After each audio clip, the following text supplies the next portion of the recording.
ఈరోజు నా ఇంటర్వ్యూని హనుమాన్ చాలీసాతో స్టార్ట్ చేద్దాం అనుకుంటున్నాను.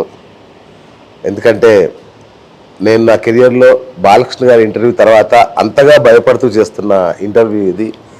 ఎందుకంటే ఆయన కోపం వస్తే తుపాకీ తీస్తారు, తనకు ఇప్పుడు నేను ఇంటర్వ్యూ చేయబోయే వ్యక్తి కోపం వస్తే ఒక 100 తుపాకులతో సమానంగా గర్జిస్తారు. మరి అలాంటి వ్యక్తి ఈరోజు నా ముందున్నారు. మీరందరూ నన్ను బ్లెస్ చేయాలి, నేను ఇంటర్వ్యూ ఎలాంటి ప్రమాదం లేకుండా కంప్లీట్ చేయాలని. తను ఎవరో కాదండి, ఇప్పటి వరకు బహుశా 7-8 ఇండస్ట్రీకి వచ్చి ఈ రోజుకి దాదాపు 500 పైచిలకు సినిమాలు చేసి ఇండస్ట్రీ టాక్ ప్రకారం 500 కోట్లు సంపాదించి తాజాగా డ్రగ్స్ వివాదంలో కూడా తనకు సంబంధం ఉందో లేదో తెలియకుండానే ఇరుక్కున్న హేమ గారు ఈరోజు మన స్టూడియోలో ఉన్నారు. సో హేమ గారు, బాబోయ్ నన్ను ఆల్రెడీ ఒకసారి బండోడా అని తిట్టేశారు కూడా, నాకు సంబంధం లేకుండానే అయినా ధైర్యంగా కూర్చున్నారు. సో ఎలా ఉన్నారు హేమ గారు?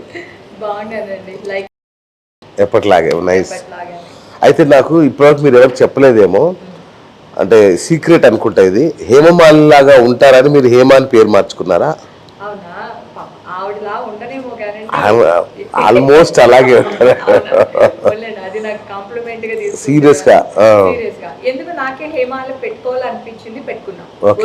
కృష్ణవేణి. అవును, నేను రాజా నుంచి బయలుదేరేటప్పుడే నేను హేమ అని అనుకుని చెన్నైలో దిగా. ఓకే. సో ఎవ్వరికి కృష్ణవేణి అని తెలియదండి. ఇలా ఇంటర్వ్యూలు ఇచ్చినప్పుడు నేను చెప్పడం, లేదా ఊరు వెళ్ళినప్పుడు నా ఫ్రెండ్స్, మా వీధుల వాళ్ళు, పక్క వాళ్ళు, మా పిన్నులు బాబాయిలు పిలవడం తప్ప ఇప్పుడు వాళ్ళు కూడా హేమ అని పిలిచారు, లేదా మా అమ్మాయి, మా ఊరు అమ్మాయి. Okay okay nice.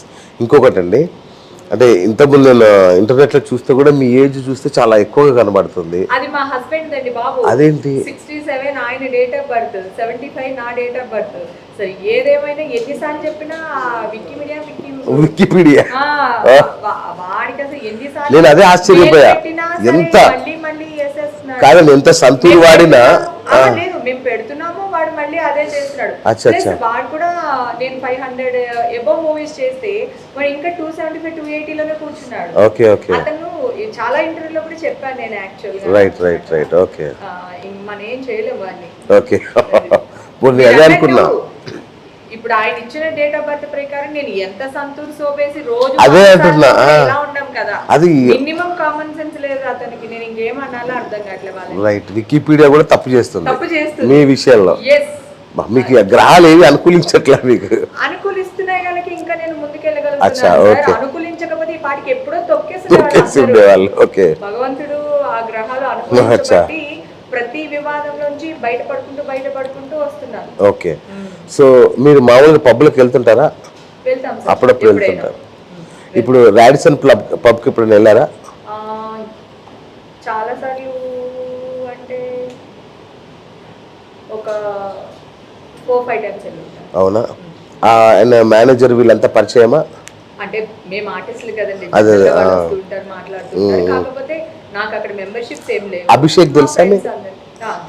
తెలీదు. నేను గాల్డన్ అన్నమాట అండి. ఓకే. అక్కడ ఎవరిని పట్టించుకోను. నేను వెళ్ళానా, గొంతులేసానా, తిరిగేసామా, ఓ అక్క అంట, ఏ అంట, ఓయ్ అంట, మార్చుకున్నామా, వచ్చేసామా, సరదాగా ఇంటికొచ్చి పడుకున్నాం. Okay right. అంటే రాడిసన్ పబ్ లోకి వెళ్ళాలంటే ఓటీపీ దాంతో మనకే ఉండక్కర్లా, మీరు కూడా రావచ్చు.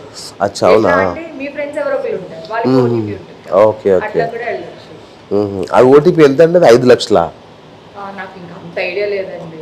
మేము ఎప్పుడైనా పబ్బు, ఒకవేళ ఏదైనా పబ్కి వెళ్ళాము, అది తొందరగా క్లోజ్ అయిపోయింది, ఇంకొక అంటే రాడిసన్ అక్కడికి వెళ్తాం. అచ్చా, అది ఆఫ్టర్ 12 దాని హ్యాపీనింగ్ ఉంటుంది బేసిక్. Okay okay okay.